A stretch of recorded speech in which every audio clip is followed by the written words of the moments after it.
Good morning or afternoon, everybody. I have, as you may have seen from the pool reports, Mr. Carney returned from Florida with the president rather late last evening. So rather than do the briefing himself, he asked me to step in and take a few questions today. So I'll start with a couple of announcements before we get to that part of it.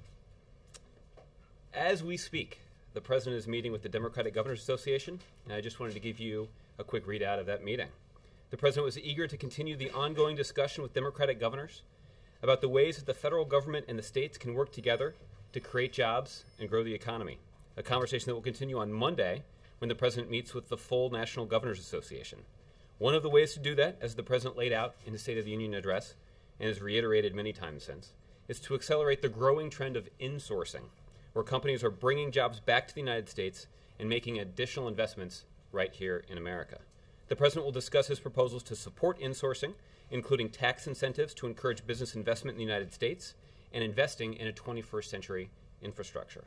And as you're probably aware, the Democratic governors will be going to the stakeout location in about 45 minutes or so when their meeting with the president concludes. The second thing, on Tuesday, a little heads up, we'll do the week ahead at the end, but one piece of the week ahead here at the top because it's interesting. On Tuesday, the president will speak at the annual UAW, United Auto Workers Community Action Program Conference, a gathering of 1,700 UAW leaders from across the country. At the conference, the president will discuss the steps we must take to build to create an economy built to last, an economy where everybody has a fair shot, where the middle class and those fighting to get into it get a fair shake. He will discuss the steps we took to get our economy back on track, including saving the American auto industry, which has created approximately 200,000 new jobs since the spring of 2009. The president will discuss the progress we have made and the work left to be done to ensure we strengthen job growth so everyone who wants a good job can get one.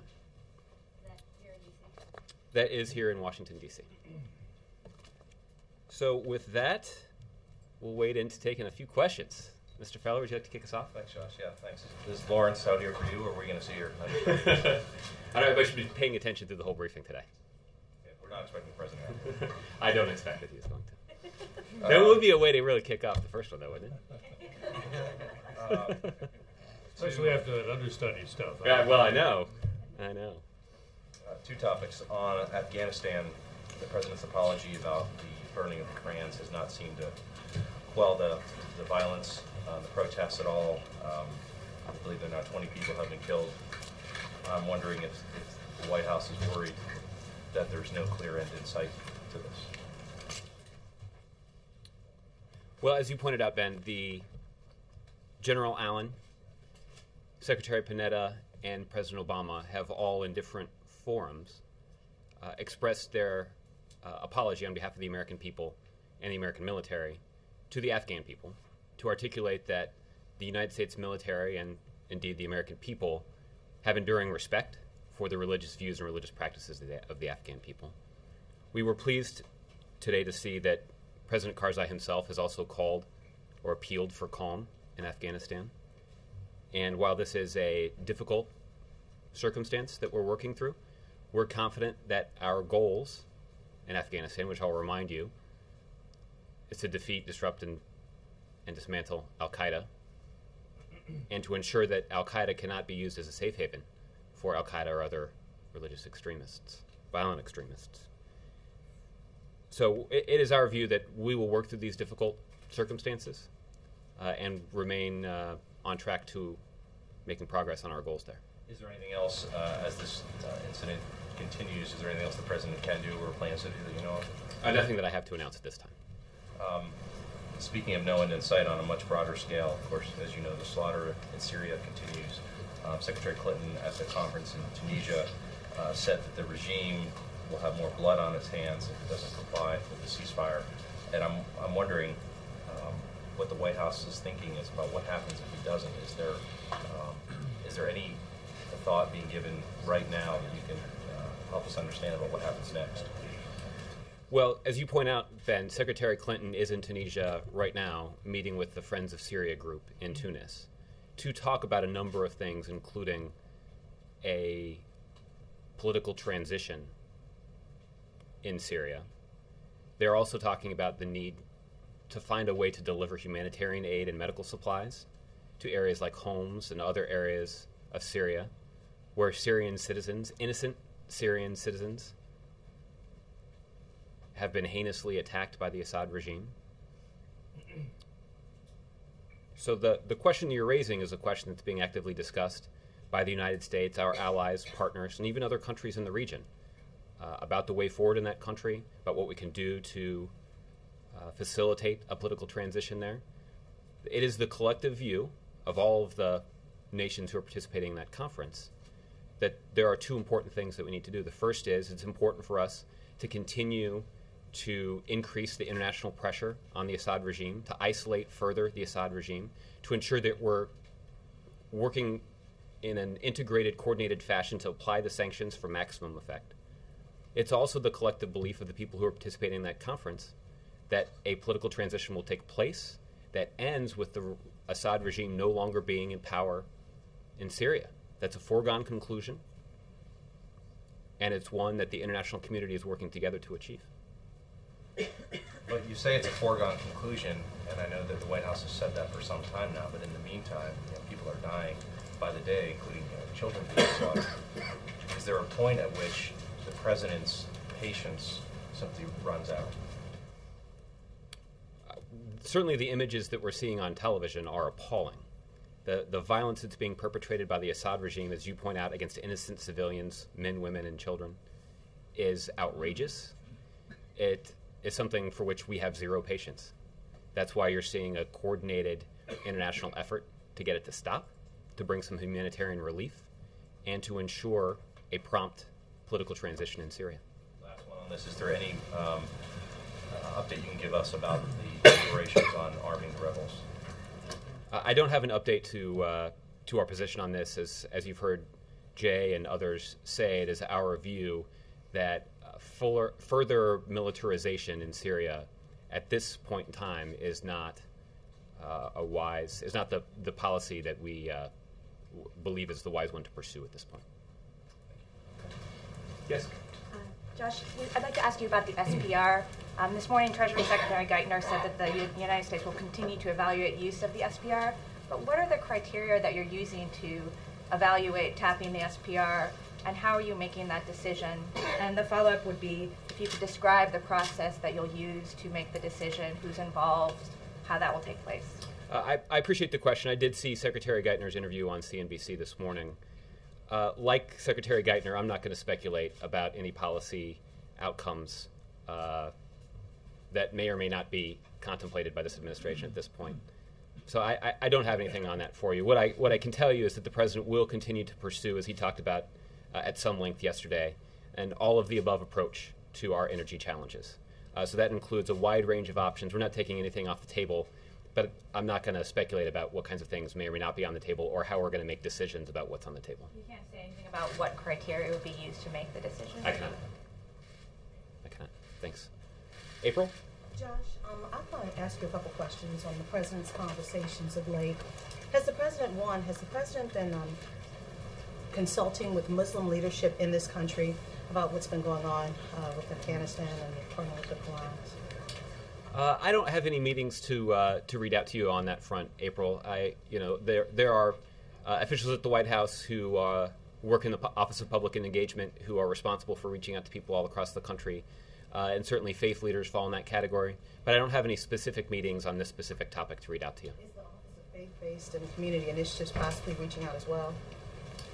You'd have to ask them to check, and I can check on that for you if you'd like. But I don't, to be honest with you, I don't. Also, on the gas price issue, what is the president saying to OPEC, and what are the conversations around here like as gas prices are rising? For instance, yesterday I was in California. One day, gas prices on a regular station went from $4.17 to $4.29. That's in a day. They're likely to see $5 quicker than many other parts of the country. What is this president doing, and what's the conversations like? Well, the president, as he described yesterday, is certainly concerned about the impact that rising gas prices is having on family budgets all across the country. Where family, as we've discussed practically every day throughout the president's 3 years in office, this is a difficult time for middle-class families in this country, and the rising gas prices only adds to that burden. That's certainly one reason why it's so important that Congress passed a payroll tax cut extension that will put an average of $40 per paycheck back in the pockets of the average American family's budget. That certainly is an important step to offering a little bit of a financial cushion to those families. But what the president's doing broadly is pursuing an all-of-the-above approach when it comes to energy in this country. That we have taken a number of steps related to oil and gas production in this country. The president has recently announced an agreement with the nation of Mexico to explore and develop oil and gas reserves along the boundary in the Gulf of Mexico between our two countries. The president, or the Department of Interior, recently announced steps toward additional drilling or further drilling in the Arctic Ocean around Alaska. The president has recently also directed his Department of Interior to ensure that 75% of the recoverable oil reserves are being developed. So there are a number of steps related to drilling and production, and those steps have actually yielded a benefit, which is that every single year that this president has been in office, we've seen an increase in oil and gas production. But what that also illustrates is that if your answer to this challenge of rising gas prices is just drilling for oil, you're not going to find a very good answer, because an all of the above approach is required. So that also is why the president's pursuing a range of other things, investments in biofuels and renewable energy, wind and solar, where the administration is backing the construction of the first nuclear power plant in this country in 30 years. So there are a range of things that the president is doing, and he's doing that because he's concerned about the energy challenges facing this country and our economy. Visions of the future, long-term approach, people are saying great, but when it comes down to the possibility of putting $5 out per gallon, that is in need of a short-term approach. Is the president looking at the possibilities of tapping into the strategic oil reserves? Well, your colleague at Reuters asked me the same question. I'm not going to speculate about any sorts of discussions that may or may not be taking place related to the Strategic Petroleum Reserve. I'm just not going to do that. But what I can tell you is that there are plenty of people involved in the political process who are willing to make phony promises about what they can do to address rising gas prices. And I can tell you that they're empty promises. That if there were a magic wand that you could wave, one of the previous presidents would have waved it. Right? This is something that this country has been dealing with for decades. So if we've seen $4, now we're going into the possibility. Sure, but we've seen gas price spikes that have had a significant impact on our economy and have significantly stretched the budgets of middle-class families all across the country. That's not a new phenomenon. And if somebody is going to promise that they can wave a magic wand or sprinkle the pixie dust or plant the beans in the right place so that we can get out of this problem, they're just not being straight with you, and they're not being straight with the American people. So it's the view of this administration, and it's the view of this president, that we need to constructively pursue an all-of-the-above approach when it comes to energy. So that means taking advantage of domestic oil and gas production in this country. It means important investments in renewable energy like wind and solar and biofuels. It means the president's success in negotiating a historic fuel efficiency standards rule that would raise fuel efficiency standards in this country, that would ensure that we are essentially doubling fuel efficiency standards for cars and trucks. And what that means, when you double the fuel efficiency, it means that you have to go to the gas station half as often, half as frequently. So if you go once a week now, you're only going once every 2 weeks. This will have a significant impact on our reliance on foreign oil, but also will have a significant impact on the budgets of families all across the country. So these are difficult policy challenges, and anybody who says that there's an easy answer to doing something about it right away is just not telling the truth. Bill? All that stuff is great, but if the president was willing to tap the SPR a year ago at the beginning of the summer driving season, why wouldn't he be willing to do so this year in what happens to be an election year? Well, principally because the president is not making these decisions based on the fact that we're in the middle of a political season. The president is making these decisions based on the best interests of the country and the best interests of our economy and best interests of middle-class families that are weathering the storm of a spike in oil and gas prices. A lot of middle-class families might feel it was in their best interest to have cheaper gas. Well, that's the point of this discussion, right? That we need an all of the above approach to energy in this country. And that's the only way we're going to be able to do something real about securing energy independence for this country. Here's why that's important. The price of gas, the spike in the price of gas, is related to the spike in the global oil market. The impact of the global oil market is significantly outside the ability of anybody inside the United States to influence prices at that level. So the global oil market is influenced by the fact that in China, 10 million new cars were added to the roads in China in 2010. That has added to the demand in the global oil market. We're seeing a booming economy in India, where there is an increasing demand for oil in India. That's affecting the price of oil in the global oil market.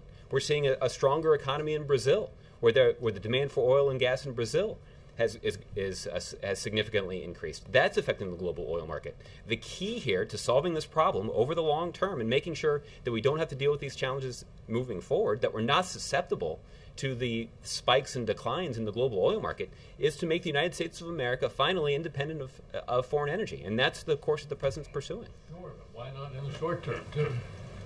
Well, as I pointed out, in the short term, what the president has pursued was a payroll tax cut that would put $40 in the pocket of every of the average American family every 2 weeks. That's the kind of thing that's going to help American families deal with the spike in gas prices. But anybody who says that they can wave a wand or plant the magic beans to lead to a reduction in oil prices is just not telling the truth. Well, he can wave a wand and release some from the SPR. Jake. The president ran a lot of commercials in 2008 about gas prices. It was a big part of his re-election campaign, so I don't understand. There seems to be a tone of indignance from the White House about the fact that people are talking about gas prices. This is one of the reasons why you guys have your jobs. If I'm showing a sign of indignance, it may be because I'm a little nervous in my first time. I'm not trying to demonstrate that there's some indignance up here. I think actually meant the president. I appreciate that. It's very generous of you. Certainly the future of energy production in this country, certainly the challenges that's posed by a volatile global oil market, those are legitimately, how to confront those challenges is worthy of a policy debate. There is a legitimate debate we can have about how to address those challenges. It is not legitimate to suggest that you can wave a magic wand and solve those problems right away.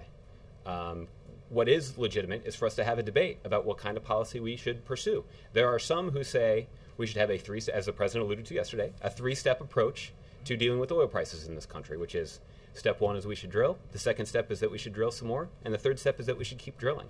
It's the president's view that we can't drill our way out of this problem, that we need to avail ourselves of a wide range of options, all of which the president is pursuing, and that is something that the president campaigned on extensively as a candidate for president in 2008, and it's an example of the president making good on those promises. How is he making good if gas prices are going to be higher this year potentially than ever before? Well, because the promise that he was talking about was making America independent of foreign oil. And certainly the historic agreement on fuel efficiency standards that the president reached with a range of stakeholders and the auto industry will do more to accomplish that goal than any other recent policy announcement. In some ways, by many other measures, it's one of the most important accomplishments of this administration, which is that we can significantly reduce our reliance on foreign oil because of those increased standards. It will also it will reduce our reliance on foreign oil by 12 billion barrels of oil, and it'll actually lower fuel costs for families and businesses in this country by $1.7 trillion, trillion with a T. So that is one example of a substantive difference that the president's policies have made and will make into the future. Many of the benefits of that policy are yet to be enjoyed, but we're on track to get that done. Okay. Also, I wanted to follow up on a question from Ben about the apology that President Obama, the apology letter to President Karzai. That's also emerged as an issue that Republicans have criticized the president on. Without getting into their charges, can you walk us through the process and decision-making when it comes to issuing an apology? What concerns are taken into account? When is it thought that something rises to the level of needing an apology? When is something not? When is there a concern that that's probably too much? The United States doesn't need to be too apologetic about such and such. I mean, how is a decision made to do such a thing? Is it only the lives of people protesting in the street or the U.S. service members that are taken into account? Yeah. It's a difficult thing to discuss in a hypothetical context, but I can talk about this specific context. And it was the president's view that an apology was appropriate because he's putting the best interest and safety and welfare of our service members and our civilians who are currently serving in Afghanistan right now. That we have seen a spike in violence around this mistake, and the president believed it was in the best interest of their safety to make it clear that an apology was appropriate, and that the American people and the American military in particular does have respect for the religious views and the religious practices of the Afghan people. So in this case, the president believed it was in the best interests and in the of safety for our American servicemen and women in Afghanistan and for the civilians that are serving in Afghanistan. There have been other incidents in recent months involving U.S. service members doing things that the U.S. military, the Pentagon, expressed regret over. Or who advises the president that something rises to the level of needing an apology from him, as opposed to General Allen or Leon Panetta or whomever? Mm-hmm. Well, it's hard for me to speak to those range of issues. I can tell you that the president obviously consults with his national security team and with the military. Certainly General Allen is prominent in those kinds of discussions. But I would tell you that I can't imagine, I obviously wasn't here in 2008 when President Bush issued a similar apology after there was an incident where an American serviceman had damaged a religious document of some kind. I believe that's correct. So my guess is that those kinds of discussions are not altogether different, that I think President Bush was reaching the same calculation, which is that it would be in the best interests of the safety and welfare of our American servicemen and women to issue an apology and make it clear that those actions were unintentional. And that's clear in this case, too. So, Victoria. Yes, my understanding is that there is now some training of the service members in terms of how to deal with this kind of situation, disposal of the Quran, respect for holy books, things like that, for service members serving in Afghanistan. Why has this not been done before? We've been there for 10 years now, and we've had this sort of situation previously with burning of Qurans. It's my understanding that there are some new training methods that are being put in place. I don't have any details about what those training methods are, though, so I'd refer you to ISAF for that. But why has it not been in place before? And are you also confident that the kind of cultural training that is in place for service members is sufficient? Well, again, I can't speak to the training standards that were in place before or in place now. For those kinds of details, you're just going to have to check with my colleagues over at ISAF. Brianna? The classified report that came out from NATO about a month or 2 months ago that talked about the uptick in attacks by Afghan soldiers on NATO soldiers, talked about how most of those attacks were as a result of personal issues, feeling that the NATO soldiers, in particular the US soldiers, were disrespecting their culture. Do we have a cultural disconnect here? Well, I haven't seen the report that you're referencing, Victoria, but the issue that you're raising is precisely the reason that the President himself and General Allen and Secretary Panetta have made clear to President Karzai and to the Afghan people that the actions that took place at Bagram Air Force Base do not reflect official United States policy. In fact, they were a mistake. And it was important in the view of General Allen and Secretary Panetta and President Obama to make sure that that was clear to the Afghan people. Brianna? Thanks, Josh. President Obama yesterday claimed credit for domestic oil production being at an 8-year high. But many independent energy analysts say that because of the lag time between lease and production, he can't accurately claim credit, and a lot of the credit should go to the Bush administration. Does the president think that his energy policies are responsible for that high? The president believes that it was important for this country to put in place an all-of-the-above approach when it comes to energy. That all-of-the-above approach includes many things that the president talked about on the campaign trail extensively. Investments in renewable energy, investments in biofuels, investments in nuclear technology, including the construction of the first nuclear power plant in the United States in 30 years, and including expanded domestic oil and gas production. It is simply a fact that every single year that President Obama has been in office, that oil and gas production has increased every year. And our imports of oil and gas have declined every year. I'll let all of you in this room assess who deserves the credit and who deserves the blame. But at the end of the day, the facts are the facts. And there have been some who have suggested who have contested those facts, who have suggested somehow that this president has curtailed production. That's just not true. That's not what the numbers bear out. And so the president was merely underscoring the fact that production has increased while he's been in office, and it has done so because it is part of the all-of-the-above approach to energy that the president is pursuing. So he's not claiming credit? Is that just, he's saying that he said under my administration? I think what This the is president happening. was doing was he was being very specific about the circumstances that we find ourselves in, which is that oil and, which is that, He's not claiming credit?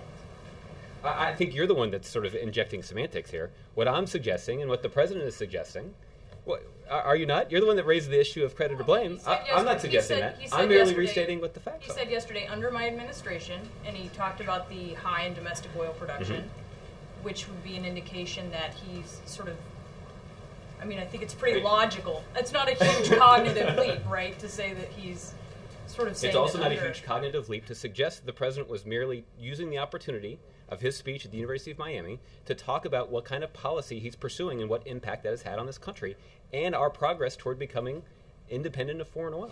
But he was talking specifically about domestic oil production. I'm just asking. He was talking about domestic oil production. That's correct. Then, dissecting what he said aside, does he think that his policies on domestic oil are responsible for that 8-year high, or for the fact that there's this trajectory in domestic oil production? Well, I haven't really contemplated sort of as I pointed out when I sort of first attempted to answer your question, I haven't really contemplated the credit or blame thing. There are certainly plenty of people on the outside who are attempting to assign credit or blame in different areas. Sometimes assigning that credit or blame without proper recognition of the facts. The facts are what they are, which is that oil and gas production under this president has increased every single year that he's been in office. I'll leave it to you to decide whether or not the president deserves credit or blame for that. Also, under this president's leadership, we've seen... thinks he deserves credit. I think what the president believes is that he deserves credit for pursuing an all-of-the-above approach to dealing with our energy challenges. So that certainly means, includes increasing production every single year that he's been in office. It includes the important investments that we've made in renewable energy and biofuels. It certainly includes the historic agreement with the automakers to make fuel efficiency standards much stronger, to double fuel efficiency standards so that we can save consumers and businesses $1.7 trillion at the pump. It certainly includes the construction of a new nuclear power plant in the United States for the first time in 30 years. It includes all of those things. On the Strategic Petroleum Reserve, I know you're not going to say that. You're not making an announcement I've been subtle today. about that so much. Yeah, but does the administration think that releasing oil from the SPR could help affect gas prices? That's a hypothetical related to the Strategic Petroleum Reserve, and I'm just not in a position to get into that right now. That's not a hypothetical. Could it happen or could it not? I'm just not in a position to. About it last year, so. I'm not in a position to address that question. So, Ed, You're getting indignant again. am I? Somebody calm me down. I want to magic bean. Exactly. I need the magic bean, maybe. Again, wasn't talking about you. To follow up on the substance on the Quran burning, since you laid out the criteria where the president decides when he thinks the U.S. government should apologize, is the president seeking an apology from President Karzai for the fact that U.S. service personnel were killed because of this? The president is certainly gratified that President Karzai has appealed for calm in Afghanistan, as we work through what is a very challenging situation. At the end of the day, what the president and his national security team and our generals in Afghanistan are focused on is making sure that we accomplish our goals in Afghanistan. There's no doubt that we're working through a difficult situation there, but we're going to stay on track of accomplishing our goal and continuing to make the significant progress that we've made in ensuring that Afghanistan cannot be a safe haven for al-Qaeda or other violent extremists. In the Univision interview, the president said, when asked about immigration reform, quote, "My presidency is not over. I've got another 5 years coming up." Specifically said, "I've got another 5 years." He's like it's a done deal. Do you run the risk there of looking like you're taking the election for granted, that the president is assuming he's going to win? No. The president is confident that when we get to a vigorous debate with his Republican opponent about whose vision is best for the future of this country, about which person will be a president over the course of the 4 years between 2013 and 2017, to put in place the kinds of economic policies that will ensure middle-class families get a fair shot and a fair shake, and that everybody's playing by the same rules. That when we compare the president's vision for achieving an economy in a country that fulfills those values, that he's going to win. Now, the president, none of my colleagues in Chicago and nobody that works in this building is under the illusion that it's going to be an easy election. That there will be a time and a place for a vigorous debate and a competitive election that's good for the democratic process. It's one that the president and his campaign team will be engaged in. But at the end of the day, the president is confident that he'll be successful. How is he so confident given the fact that your friend Jay Carney keeps saying here at the podium that the president's not watching the debates, he's not focused on the campaign, he spends about 10% of his time on it. How has he made that judgment? Well, I think something that Jay has said many times and something that I'll tell you now is even if the president is not watching the debates live, he certainly is following the race. At the end of the day, the reason that the president is confident is not because of anything that the Republican candidates are saying. It's because of the vision for the country that he wants to put forward to the American people. He feels that his approach for the economy in terms of standing up for the middle class and ensuring that middle-class families all across the country get a fair shot and a fair shake, and that everybody in this country is playing by the same rules, that's a vision that the American people have responded to and will respond to when we get into the context of a political debate. At the end of the day, though, we're not there yet. There's still a vigorous Republican primary that's ongoing. I know that there's a big election on Tuesday. Again, this is all good for the democratic process. The president himself will turn more attention to his own candidacy once there's a Republican candidate in place and once there is more of an opportunity to compare the president's vision for the future of this country with a Republican opponent. Last thing on super PACs. After the president blessed the kind of Democratic super PAC out there and said that his supporters could give money to that, despite him not believing the Supreme Court decision on it, Bill Maher just gave a $1 million check last night, I suppose. We've seen Republicans get way more, $10 million or so from Shelley Adelson. My question is, the president has said he's not going to raise money for the super PAC, but his cabinet may. What is the White House going to do to disclose which cabinet secretaries are raising money, which events they're appearing at, since this is kind of uncharted territory? That's a good question. I may have to get back to you on that. Certainly there are rules that we will follow related to the political activities of members of the president's cabinet and senior members of the president's staff here at the White House.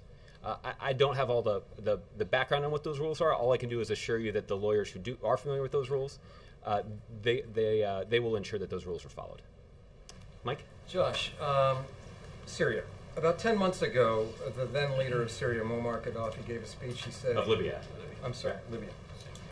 Said he was sending his troops to Benghazi. They were on their way. The rebels could hide in their bedrooms, but they're going to be taken from their closets and killed. He never followed through on that threat, but the president repeatedly used that as a justification for military action, allied military action, the no-fly zone, and other action over the skies of Libya. Bashar Assad has actually gone to people's homes and killed them. There's a massacre underway. So what's the difference? There are a couple of important differences, but I will start by restating something that I've said a couple of times from this podium, but I'd be remiss if I didn't restate it, which is that the violence that's being perpetrated by the Assad regime against innocent civilians in Syria is appalling and should stop. It should end right away. That is not just the view of the president, but it's also a view of a large number of countries around the world. As I mentioned earlier, those countries are currently meeting in Tunisia. Secretary Clinton is representing the United States at that meeting to have conversations about what we can do to try to bring some humanitarian aid and relief, to get some more medical supplies into communities like Homs and other areas of the country that have been under siege by the Assad regime.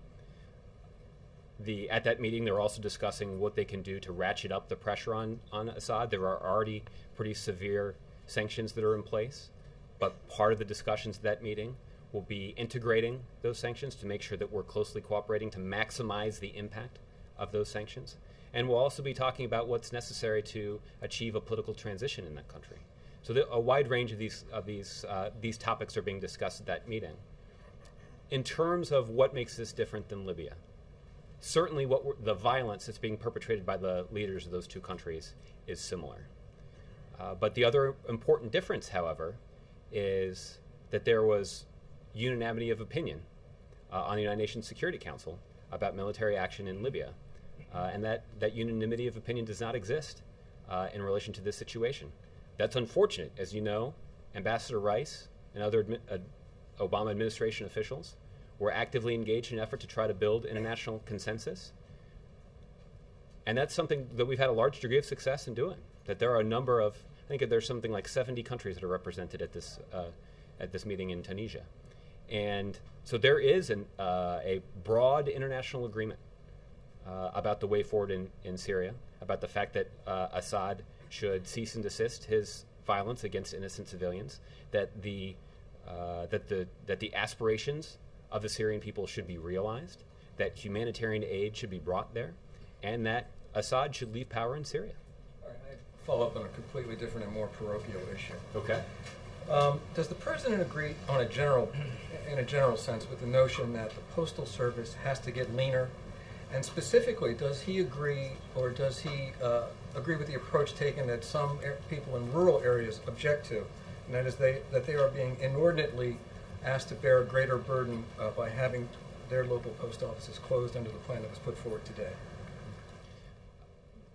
The president has indeed put forward a plan, and I believe it was contained in the budget, about what we can do to stem some of the red ink that's flowing from the United States Postal Service. That there are some measures that can be taken to improve the financial condition of the Postal Service. I'll confess, however, I'm not briefed up on the details of that proposal. 35,000 jobs, 223 facilities. Mm-hmm. So the president has put forward a plan. In terms of the specifics of the way in which that plan would be implemented, I'll have to get back to you on that. Okay, Laura? Is the timing of the event on Tuesday with the UAW and talking about saving the auto industry related to the fact that that's the day of the Republican Michigan primary? I actually think that it's related to the fact that that's when the conference is being held in Washington. So I do think this is a circumstance. It's a coincidence.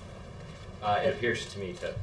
I guess you'd have to talk to the schedule that's dictated by the organizers of the convention. Well, the White House makes decisions about where it's going to speak and when, and but we did make the decision. We did make the decisions on which day the UAW would hold their conference. But did make the decision to accept this invitation. Sure.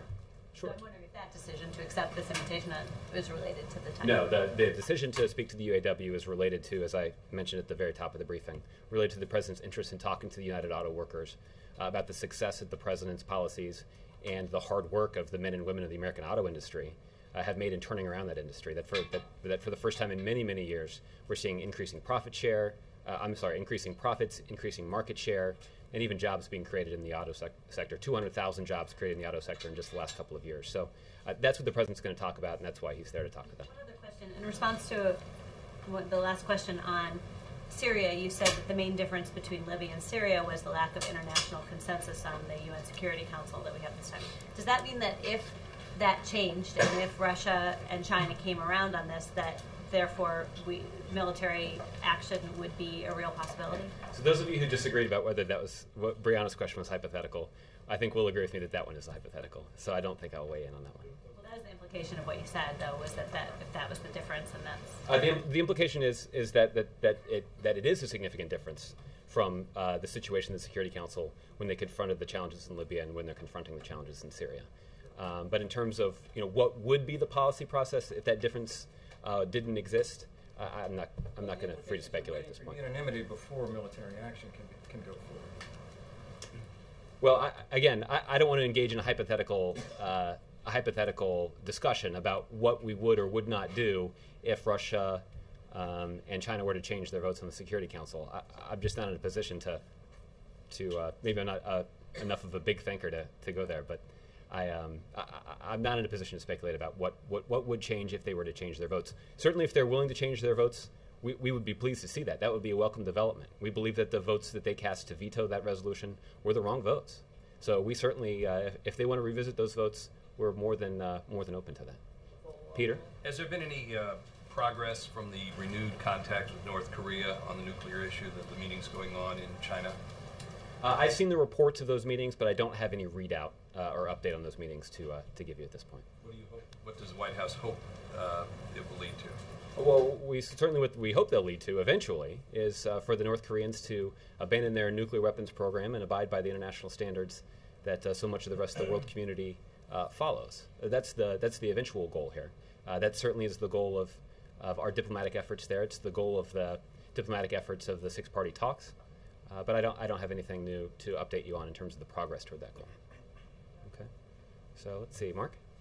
Josh, just to, I hope, clarify this Syria issue one more time. I think Okay. maybe the way to clarify this is to ask you sort of directly, does the administration now believe that military action might be warranted in the case of Syria?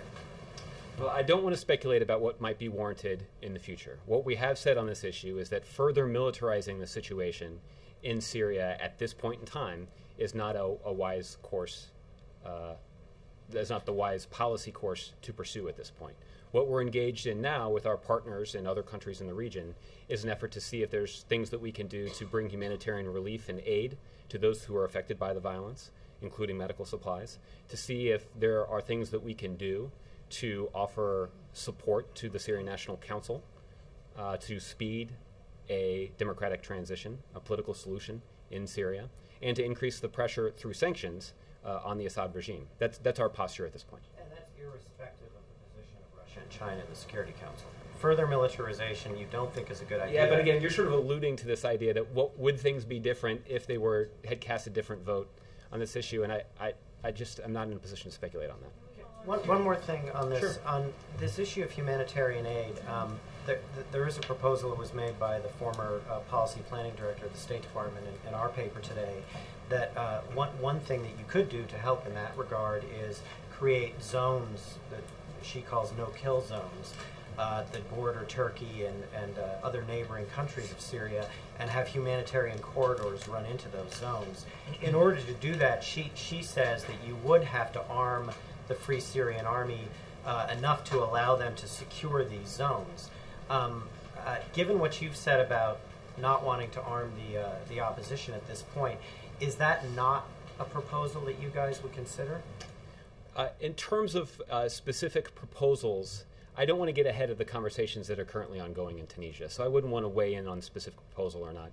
It's proposals like these that would allow for the delivery of humanitarian aid and medical supplies that involve the support of the Syrian opposition. These are the kinds of policy choices that are being evaluated at those meetings, and at this point, I don't want to get ahead of those talks. So, Mark, Josh, there's a new Iran. There's a new IAEA report that has some new concerns about the military dimension, as it calls it, of Iran's nuclear program, and also very specifically talks about the missing quantity of uranium that the Iranians have yet to account for. Have you seen the report? Do you have any reaction to what's in it? About 10 minutes before I walked out here, somebody told me about the report. So we are aware of the report and we're reviewing it, but I don't have any immediate reaction to you for you on it right now. You may check with our national security staff later on today, and if they have a specific readout or reaction, they can give it to you. So, John? Thank you very much, Josh. In 2009, the President said that U.S. donations to the International Monetary Fund were woefully inadequate, and he supported a measure Congress went along with, appropriating $100 billion more for the IMF from the U.S. Recently, Congresswoman Kathy McMorris Rogers has introduced legislation to rescind that vote and get the money that remains in the line of credit at the IMF back to the United States and apply to the deficit. Does the administration have an opinion on that, and does the administration consider, will it consider any future requests from the IMF for further funding? I'm not able to comment on the legislation that you've cited that's been offered by Congresswoman Morris Rogers. I'm not familiar with it, so I'm not able to comment on that. In terms of further contributions to the IMF, that question has previously been asked in the context of offering some financial stability and support to the Eurozone region. What we have said previously, we said a couple of things previously, including as recently as this morning, Secretary Geithner was talking about the IMF and referenced specifically the fact that it was important for there to be a firm European solution in place, a strong European firewall that would inspire the confidence of the international community and would inspire the confidence of the IMF to offer up additional support as needed, but that the support or resources that would be offered by the IMF would not be a substitute for anything that the Eurozone countries would collectively do. And what has also been the previously articulated position of the administration is that we do not believe at this point that additional American resources into the IMF is something that is not something that is being considered right now. That's off the table. That's correct. That's correct. Ann? Hi, thank you. The Obama campaign has a little donation ad running on the internet that's a picture of the president and his daughters and his wife. It appears to be a photoshopped version of the official photograph that you all released in December showing the family in the Oval Office. Does the campaign buy the rights to photographs from official White House government photographs and video? Does it have free access to all government video and pictures taken of the president? I haven't seen the email that you're referencing. It's not an email, it's a little ad on an ad on the same. I assume it's a photo that's available on our Flickr website. And what we have found is that a whole lot of people have accessed the Flickr website to use these photos for a wide range of reasons, whether to put them on their Facebook page, to send them to their friends because they think they're interesting. Used for commercial. And they cannot be used for commercial uses. That's true. But we've also seen a number of political campaigns, certainly in 2010, that used Flickr's photos off the Flickr website and incorporated them into their television advertisements and other advertisements. So does the Obama campaign have free access to video like West Wing Week and any of the resources done at federal government? It's a compliment. I will take that they might be interested in obtaining that footage is a compliment. Photographs and video of the president taken at taxpayer expense, are those freely used for the campaign, which can be compared to a commercial enterprise? It's seeking donations. Well, my understanding about the way that material that's publicly released is that with the exception, with the commercial uses exception that you stipulated, that these are basically items in the public domain. So I will confirm with the lawyers and see if there's any more specific guidance that I can offer you on that. But that's my understanding of the situation. So, JC, I'll give you the last one. Totally off this topic. Retired British businessman Christopher Tappan is on his way to a Texas jail today after he was extradited to the United States from Great Britain because he was being illegally exporting weapons parts to Iran. He denies it, and he said it was part of a sting operation by U.S. agents. Do you have any comment at all about this? I know that Secretary Clinton was asked this question yesterday, and I don't have anything beyond what she said, so I'd refer you to her remarks. So, okay. Week ahead. I almost forgot, but I do have one. Jay assured me that I should not forget because he knew you would be asking. Let me just... Oh, wait. It's right here in the front. There you go.